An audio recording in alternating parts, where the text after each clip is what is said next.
Good Shabbos, good Shabbos. I get Shabbos, good Shabbos. So today we discussed the word of Shel Bilam. V'yaharis Yisrael shoichen shel shavota v'hi v'tehi olav ruach Elokim. So there's one posuk in Avos Bilam that thousands upon thousands of Amchu Beis Yisrael start their daily avodas Hashem with this posuk Ma'toivu oyolechu Yankov Mishkon Yisechu Yisrael. Many pshotim in Rashi and a Medrash. One of them is Bikesh loim shelo yu bot kneisius bot medrosha b'Yisrael. VaKodesh Baruch Hu hafach brocha klol lebrocha, and he exalted the beauty of bot kneisius and bot medroshas. Ma toivu oyalechu Yankov Mishkan Yisechu Yisrael. And my question is, Balak didn't have anything against the koilelim. He had nothing against yeshivas. He didn't bring Bilam to curse the yeshivas. So what's your story? What's your story? Why do you want to curse the yeshivas? Doesn't make sense. Moav was worried. What was he worried? He is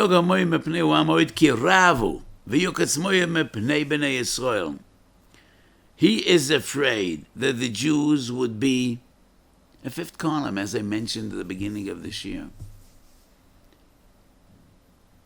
So why would Bilam curse the shules? If Bilam is afraid the Jews might collaborate with his enemies and fight him, the last ones he needs to be worried about are the koilel guys and the yeshiva boys.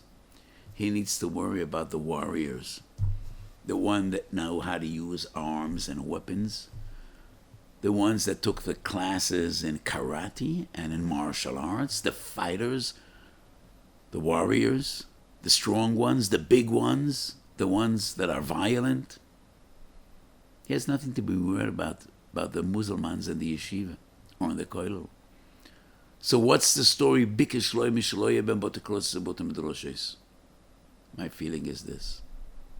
Bilam is a prophet. He knows something about the nature of the world, and he knows something about history. And he knows that as long that Jews are connected with Torah, as long as they have Bot Knesset and Bot Roshas, no power in the world could overcome them. No one could destroy them. If you want to destroy the Jews, first you need to deprive them of Talmud Torah. Parshas Samach Aleph Amud Beis, we have the famous story of Rabbi Akiva Shoyam Makalkilas Barabba Mishas Gzeira, and he was captured by the Romans. And in jail, in the dungeon, he meets Papus ben Yehuda, his friend. And Papa says, Ashrecho Rabbi Akiva Shaton et Pasto al Divrei Torah. But before they meet in jail, they meet somewhere else. Papus sees Rabbi Akiva putting his life in jeopardy and bringing hundreds of Talmidim together and to teach them Torah. And Papus asked Rabbi Akiva, aren't you afraid of the authorities? And Rabbi Akiva says, of course I'm afraid. But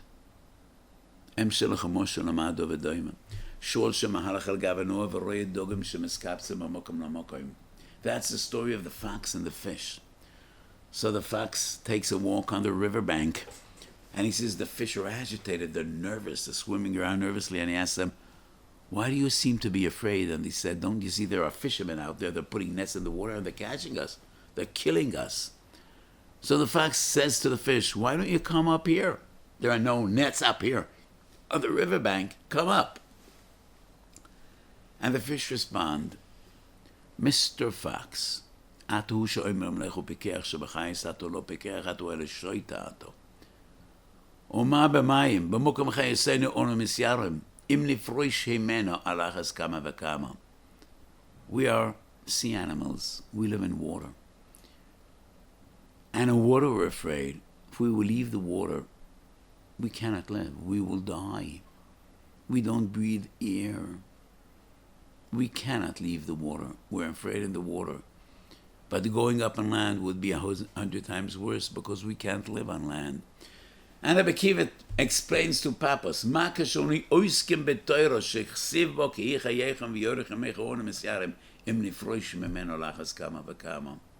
Rabbi Kiva explains to Papas, we are water creatures. We cannot live without Torah. Torah is the air we breathe. It's the oxygens in our lungs. I'm afraid, but if we're afraid when we learn Torah, if we won't learn Torah, we will be 1,000 times worse off. So Torah is our livelihood. So many times in the past 6 years, I told the amazing story of the first time my late father met my great Rebbe, the Kloiser Maggid Rebbe. It was the second day Shavuos, 1944 in Auschwitz in Birkenau. My father arrived the first day, the Kloiser Maggid Rebbe and his family arrived the second day. First day Shavuos, my father's grandparents, father and mother, 5 out of 8 siblings, went straight to the gas chambers and to the crematoriums. They went up in smoke. Kloiser Maggid Rebbe arrived a day later. That very same day, his wife and 10 of his 11 children, straight to the gas chambers and to the crematoriums. They went up in smoke. He was left with one child, his Bechor Lipala, and he died a few days after the liberation from typhus. So my father heard that the Kloiser Maggid Rebbe arrived. He put his life in jeopardy, went from one barracks to the other, and he approached the Kloiser Maggid Rebbe and he expressed his Simcha, I hope I will be able to come close to the Rebbe. And the Rebbe looked down on him and said, Boche, the mindset that Rebbe Selfen said the Gune Shalfen. Young boy, if you think it's going to do you any good, it's not going to do you any good. And my father explained it, of course it'll do me good. We could talk on learning. And the Rebbe was surprised. And he said, Bocha, you're in Auschwitz and you want to talk on learning? And my father said, yes, I am in Auschwitz. And I think we need to talk on learning because otherwise, how will we prevail? Otherwise, how will we get through this? How will we survive? So my father, as a young boy of 18 years old, felt intuitively in the depth of his heart, if we won't talk and learning, we can't survive. That is what Papas teaches. That is what Rebbe Kiva teaches Papas Ben Yehuda.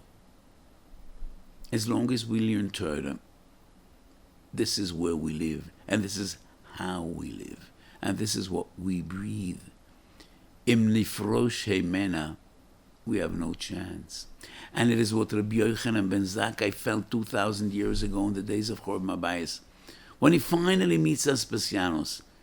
And Aspasianos seems to have a liking of Rabbi Yochanan ben Zakkai, and he says, make a wish and it'll be granted. What does Rabbi Yochanan ben Zakkai ask for? Ten li yavna v'chachameyo. He knows in Ruach HaKodesh that the Beis HaMikdash is doomed, that the Beis HaMikdash is lost. And the only guarantee for the future of Klal Yisrael is Yavne v'Chachomeo. It is only the yeshiva that could keep us going. And as the Gemara says in Yom HaChav Ches, Avraham zokum v'yoshev b'yeshiva, Yitzchak zokum v'yoshev b'yeshiva, Yaakov zokum v'yoshev b'yeshiva, u'miyameim shel aviseinu lo yposku yeshiva mehem. Yordi leMitzrayim yeshiva emoim, Yordi leBavel yeshiva emoim. There's an outstanding and important historical book, a work from Rav Moshe Prager, Ele Shelo Nichneu. I know it was translated into English. I don't know what the English name is. Those that did not surrender. And he tells the story of young Ger Hasidim yeshiva boys in the Warsaw Ghetto. So when some people were standing at the windows and on the rooftops and shooting at the Nazis, putting their life in danger, and there was a debate at the time, is it the right thing to do? Some Gedolim felt yes. I think that was the opinion of Rabbi Menachem Zemben. So some were fighting the Germans and that very same time were in the cellars learning Torah. And that's the story of those that did not surrender. Yordu leMitzrayim yeshiva moim, yordu leBavel yeshiva moim, yordu leAuschwitz, leVarsha, legeta Varsha, v'yeshiva imohem. And those young tzaddikim learned Torah till their very last gasp of breath, until they were burned and suffocated by fire and smoke. Yordu levarsha v'yeshiva imoim. It is the only guarantee of the future of Klal Yisrael. And Bilam knows that, and that is why. He knows what Balak expects. Balak is afraid of the people, but Bilam knows. If we don't tear them away from Bota Knesses and Bota Midrashos, we could never overpower them. They are the people of death, of eternity, because their Torah is the Torah of eternity. Gvilen Eslofen, va'oisiyos porchois. Those oisiyos are nishmas Yisrael. You could destroy our bodies. You cannot destroy our neshamas. And those are the oisiyos porchois. It is only in the shules of Talmud Torah that we're here, that we survive, and that we will prevail. Not much left, not that many years left till Bias HaMashiach, who we've been talking and learning for the past 2,000 years, and we intend to do so as long as it'll take till we will be Zoche to Bias Moshiach Tzidkenu. Sheneskele Bias Goel Tzedek, B'mehero V'yomeinu. Amen.